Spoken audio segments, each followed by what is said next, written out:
I paid $38,000 toward my parents' mortgage. Replaced the roof. Fixed the plumbing. They said the house would be mine. Then I found the will. Everything went to my brother. I didn't argue. I just walked away. And quietly did something they never saw coming. I wasn't looking for the will. I was looking for the modem. It was a Tuesday afternoon and my mom had called me in a panic. Again. The Wi-Fi was down and apparently that was a crisis because Adam had a Zoom interview. I didn't ask why he didn't just fix it himself. I already knew. Adam doesn't do tech stuff. Or bills. Or work. Or life really. So I drove across town to the house I grew up in. The house I paid for, the house I fixed tile by tile. And walked in like I always did. My mom greeted me at the door like I was the IT department she didn't pay. Oh thank God, Em. He's freaking out. Of course he was. I headed straight to the dining room, crouched by the cabinet where they keep their ancient router duct taped to a surge protector from 1997. And there was, tucked behind a stack of home and garden magazines from a decade ago, a thick cream-colored folder with estate plan and will written in dramatic black lettering like it was the script to a soap opera. I didn't go rifling through it. I didn't have to. It was half open and the first page was already poking out like a bad secret trying to confess. I stared at it for a second, long enough to think, what if I didn't look? What if I just fixed the Wi-Fi and went back to pretending everything was fine? But pretending takes energy and I was tired. I sat down, flipped it open and began reading. And by reading, I mean skimming because by line 3 my stomach had already dropped. House at 218 Elm Street, to Adam Baker. Savings and retirement funds, to Adam Baker. Vehicle, jewelry, assets and belongings, to Adam Baker. Final notes. We trust that our daughter Emily will understand and continue to be the strong, independent woman she's always been. No mention of the 6 years of mortgage payments I made. No mention of the roof I replaced. The water heater I paid for. The bathroom I retiled myself after watching 40 YouTube videos. Just a casual sentence like I was the family Labrador who wouldn't mind if they gave my bed away. I sat there for a minute, blinking. Then I laughed. Came out dry and cold like something cracking inside me. My mom walked in just as I was closing the folder. Did you fix it? She asked. The Wi-Fi. I asked, still smiling. Yeah. Adam's freaking out. He says it's for this remote thing with a marketing startup. Or design. I don't know. I nodded. It's working now. She clapped her hands like I'd performed a magic trick. You're the best. I held up the folder. I found this. She froze. Her hands slowly lowered. Oh. That. You weren't supposed to. Well, it's just something your father and I worked on a while ago. Yeah. I read it. I said casually like I was commenting on a weather app. Nice touch on the whole Emily will understand part. She shifted awkwardly. Honey, it's not, don't take it like that. We just thought you're always so stable. And Adam, he's, well, you know. Yes. I knew. I knew Adam was 27 and still got emergency money from our parents to cover his vape subscription and vintage sneakers. I knew he'd dropped out of 2 majors and blamed both on bad vibes. I also knew he couldn't make toast without setting off the smoke alarm. And the house? I asked. The one I've been paying off? She smiled nervously as if my tone was a little too sharp for someone who just learned they'd been cut out of a future they helped fund. We assumed you'd have your own place by then. This house, it's more about giving Adam something steady, you know? A foundation. Right. Because I don't need one. I just build them. Her mouth opened and closed like a fish who forgot how to breathe. It's not meant to be unfair. No. Of course not, I said, standing. It's just logical. The person who covers the bills doesn't need ownership. That's how it works, right? Ing. Thanks for the reminder, I said. Wi-Fi's back. I'll see myself out. She didn't follow me. Didn't call my name. I walked to my car feeling like someone had gently slipped a knife between my ribs while thanking me for being so dependable. That night I sat in my apartment, tiny, rented and cold in the winter because the landlord believed heating was optional, and I stared at the ceiling until it blurred. Then I made a decision. I didn't yell. I didn't post a dramatic quote on Facebook. I didn't drive back and demand an apology. That would imply I thought they were worth the effort. Instead, I pulled out my laptop and did 3 things. 1. Canceled the monthly transfer I'd set up to magically make the mortgage disappear. My unofficial rent payment for a house I didn't live in and apparently want about to inherit. 2. Pulled the plug on every auto payment. Water, electricity, trash, even the internet I'd been quietly funding while Adam focused on finding himself. 3. Deleted the shared Google Drive where I stored scanned bills, tax documents, and maintenance records, because apparently I'd mistaken myself for their unpaid office assistant. It was oddly satisfying, like pulling out the stitches from a wound that never really healed right. The next morning, my phone lit up with a message from my dad. "Hey, just a heads up, the mortgage bounced. Can you check your account?" I stared at it. No greeting. No, thanks for fixing the Wi-Fi. Just another expectation, another task. I typed. I thought the house belonged to Adam. Maybe he can check his account? A minute later, no response. Just the little seen check mark. For the first time in years, I didn't feel anxious. I felt free. The thing about betrayal is that it doesn't start loud. It starts quietly, in small, dismissible ways. Like when I was 10 and Adam got a bike for his birthday and I got socks. Or when I got into the art program at the state college and my mom said, "That's sweet, but Adam's got a real shot at business."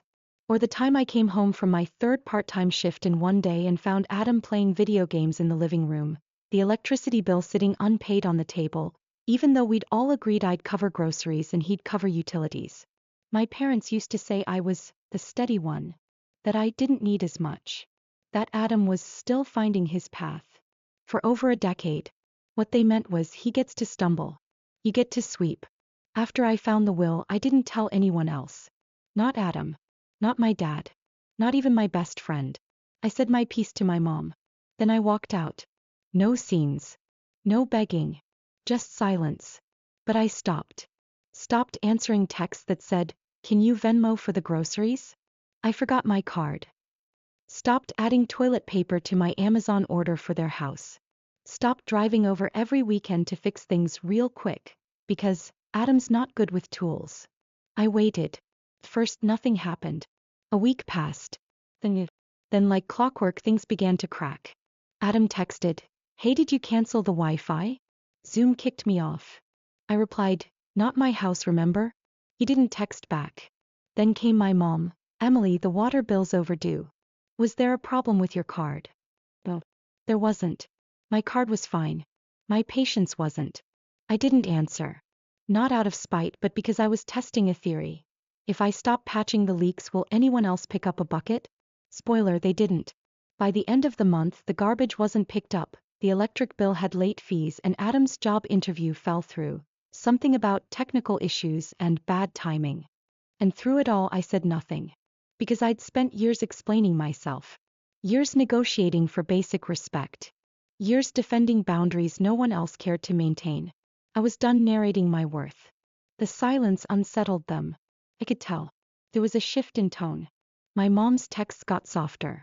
My dad started adding "hope you're well" to his messages like he'd learned it from a corporate email chain. Adam even left me a voicemail. That never happened. "Hey, so I think maybe we should talk about stuff." The will was maybe not done super clearly. I think it was like a draft or something. I dunno. Mom and Dad handled it. Anyway, hope you're good. I didn't call back. Because that voicemail wasn't about clarity. It was about control. And I wasn't giving them that anymore. But here's the funny thing about space. Once you make it, you start to see what was always there. I started noticing how tired I was. Not just physically, but in my bones. In the way I'd start cleaning my apartment and stop halfway through. Not because I was lazy, but because I'd already used all my energy fixing a home that wasn't even mine. I started going to bed earlier. Cooking for myself. Listening to music that didn't remind me of anyone. One night, I pulled out a dusty canvas I hadn't touched in over a year. I painted until 3 a.m. The next morning, I looked at the mess in my living room and felt something strange. Joy. And that's when it hit me. I'd been trying to earn a place in a house that was never going to be mine. Not emotionally. Not legally. Not spiritually. It was never about the will. It was about the decades of small choices that made the will inevitable. And the scariest part? If I hadn't found that folder, I probably would have kept giving. Out of habit. Out of love. Out of the belief that maybe, just maybe, being loyal long enough would turn into being valued. It doesn't. It just turns into being used. So I didn't wait for them to fix it. I didn't demand a new will or a second chance or some magical rebalancing of fairness. Instead, I started building something of my own. And this time it wasn't for them. The first time I saw the listing, I laughed. Not out loud. Not dramatically. Just a soft, dry little laugh that slipped out like air from a tire. It was Lorraine again, bless her nosy soul. He texted me a screenshot. Look familiar? There it was. 218 Elm Street. 3 bedrooms. 1.5 baths. New roof, courtesy of me. Upgraded plumbing, also me. Charming vintage tile in the bathroom, me, and a full weekend of back pain. And then the asking price, $390,000. With a note, owner motivated. House needs some TLC. Translation. Adam used duct tape on the downspouts and forgot to clean the gutters before the storm. I stared at the photo of the house, the one I had spent years pouring time, money, and energy into, now sitting on the market like an awkward ex trying to look good on a dating app. And I felt nothing. No anger. No sadness. Just a kind of quiet relief. Because now the outside world could see it too. The cracks. The neglect. The damage. And most importantly, the absence. My absence. I hadn't stepped foot in that house since the day I found the will. But somehow watching it get relist, price dropped, with words like motivated seller and as is condition, it felt like closure. Meanwhile, my own life had started breathing again. I moved into a little fixer-upper condo on the edge of town. 2 bedrooms. 1 bath. Slanted floors and peeling wallpaper, sure, but it was mine. And I didn't need anyone's permission to paint the cabinets green or hang lights in the hallway. I started posting videos of the renovation online. Just little things at first. A time-lapse of me removing the 1970s carpet. A voiceover about patching drywall holes that felt suspiciously emotional. A clip of me painting over old water stains with the caption, "Not all damage is permanent. Some of it just needs attention." It was meant to be for me. A project. A timeline. Proof I was rebuilding something after being erased. But people found it. A few likes turned into thousands. Comments poured in. This is the most calming renovation account I've ever seen. Girl, who hurt you? Because I feel it in the spackle. Is this about a house or your entire family dynamic? I feel like you're saying things I've never said out loud. I didn't reply. Just kept posting. Kept building. Because unlike the house I left behind, this one actually got better when I worked on it. Then came the knock. It was late on a Sunday. I had just finished repainting the kitchen trim and was sitting barefoot on the floor with a bowl of cereal and a sense of accomplishment. I wasn't expecting company. But when I opened the door, there they were. My parents. And Adam. Standing awkwardly in a line like they'd rehearsed it in the car. Adam looked exhausted, unshaven, sunken eyes, wearing the same hoodie he probably slept in. My mom held a manila folder in both hands like it was an offering. My dad looked like he'd aged 5 years in 2 months. "Hi, sweetheart," my mom said, voice trembling. I didn't invite them in. Just leaned against the doorframe. "We need to talk," she said. "I figured," I said, crossing my arms. My dad cleared his throat. "The house, it's not selling. Not even close. We had a buyer, but the inspection report, well, there's a mold issue. And the foundation." "I'm shocked," I said flatly. "It's almost like someone didn't maintain it." My mom stepped forward, pressing the folder into my hands. "We updated the will." I blinked. "Didn't take it. It's in your name now," she said. "Everything. We didn't realize how much you'd done. Until it started falling apart." Ah, the magical moment when people only notice your effort once you're not there to make things easy anymore. "I didn't come here for revenge," I said. "I just stopped fixing problems that weren't mine." Adam finally spoke, voice low and cracked. "I didn't think it would get this bad. I thought you'd still, you know." "Still what?" I asked. "Still cover your ass? Still pay the bills while you played entrepreneur with mom and dad's retirement money? Still show up every time something broke?" He didn't answer. Just looked down. "We made a mistake," my dad said quietly. "We see that now." I let the silence hang in the air. Then I spoke, calm and slow. "I didn't walk away because I wanted to hurt you. I walked away because I finally realized you only kept me around for what I could give. And the second I stopped giving, I stopped mattering." They all looked like they wanted to cry. Or argue. Or beg. Instead I said, "This is my house now.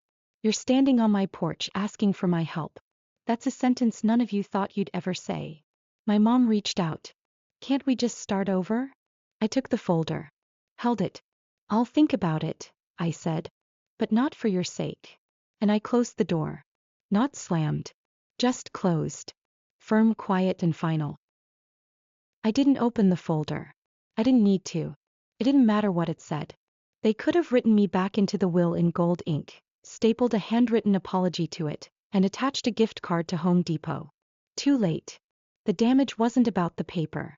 It was about the years they watched me carry their house on my back, financially, emotionally, physically, and still chose to hand it to someone else.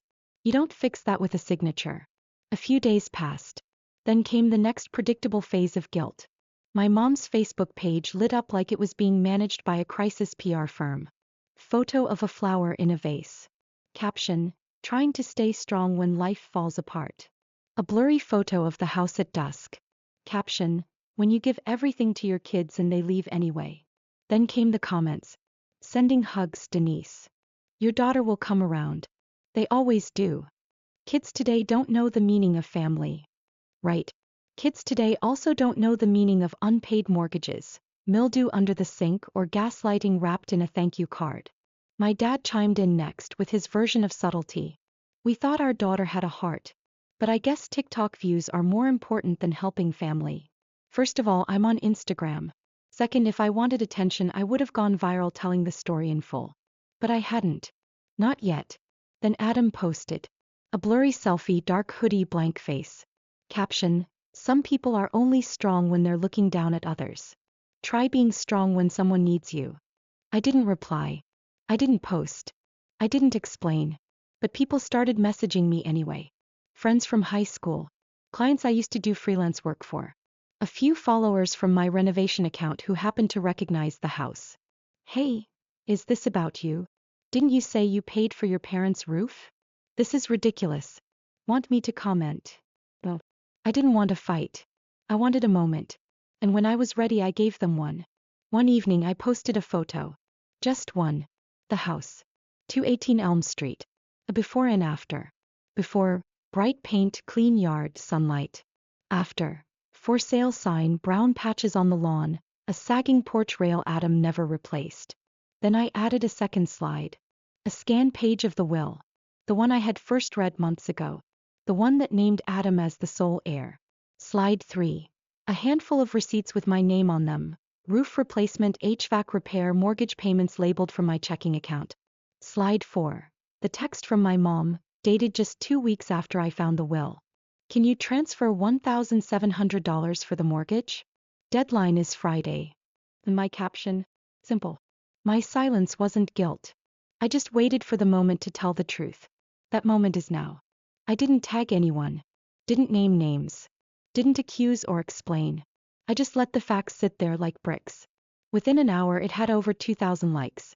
Within 3 my DMs were flooded. People were angry on my behalf. Furious. But more than anything they were grateful. "I needed to read this. Thank you for saying what I couldn't. I've been the responsible one my whole life. And I'm done too." I didn't post again. Didn't need to. By morning my mom's posts were gone. My dad's profile picture disappeared. Adam's account was set to private. The silence felt cleaner this time. Weeks passed. I kept renovating. I planted lavender in the tiny strip of dirt by my door. Hung up my first framed print in the hallway. A shot I took of light streaming through my bedroom blinds. I started teaching a weekly workshop at the local community center. Renovation as healing. Most of the class didn't even own property. But they showed up anyway with notebooks and questions and trauma in their toolkits. One woman, maybe mid-50s, pulled me aside after class and said, "You know, it's not just the wood you're sanding down. It's what they did to you." He got it. One Saturday morning Lorraine called. "Your parents' house is back on the market. Price dropped again. Looks like no one wants to take on the mess." I thanked her and hung up. I didn't feel anything. Not joy. Not pity. Just confirmation. Some houses fall apart when you stop patching them. Some people do too. A few days later I got a letter. Blue envelope. Familiar handwriting. My mother. "Dear Emily, I'm not sure how to start this, so I'll just say it. I'm sorry. I was wrong. We were wrong. I don't know how to fix things. Your father isn't as strong as he used to be. We're scared. I don't know how much time we have left to make things right. But if you're willing, I'm still here. I folded the letter. I didn't tear it. I didn't respond. I placed it in the drawer beneath my desk, next to half-used notebooks and old photos I hadn't developed yet. Some things take time to understand. Some things don't need to be reopened. I didn't hate them. I just didn't have anything left to give to people who only saw my worth when it was too late. A month later, I hosted my first photo exhibit at a friend's cafe. The theme: structures that withstand weather. One of the prints showed a crooked fence post with ivy wrapping around it. Another showed a small crack in pavement with a flower blooming through. One woman stood in front of a black and white shot of my condo hallway bathed in morning light. She turned to me and said, "I don't know why, but your photos feel like they're speaking for someone who's been silent a long time." I nodded, smiled, said nothing, because she was right. I spent my whole life thinking love had to be earned. That if I gave enough, stayed quiet enough, proved myself enough, I'd be chosen. I'd be valued. But now I know love without respect is just manipulation with better PR. Now I know boundaries aren't cruelty. They're survival. Now I know walking away isn't giving up. It's waking up. They're still my family. On paper. In memory. But not in my future. I finally stopped holding up the walls. And I never looked back. It's been almost a year since I closed the door on 218 Elm Street. Since I stopped being the one who held everything together. The house eventually sold at a loss. I heard through Lorraine that the new buyers gutted the place. Said it had good bones but needed a full reset. I couldn't help but laugh at the irony. Adam moved in with a friend. My parents downsized into a rental across town.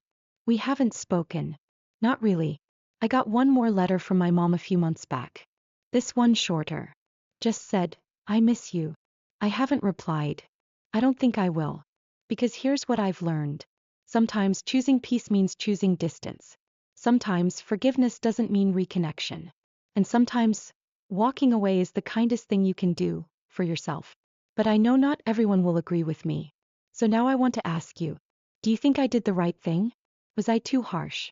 Should I have answered the door with open arms when they came asking for help? Or was it finally time I let go of the people who only saw my worth when I stopped giving? Let me know what you would have done. And if this story resonated with you, if you've ever felt like the quiet, responsible one who finally decided to stop bleeding for people who never even noticed, make sure to subscribe for more stories like this.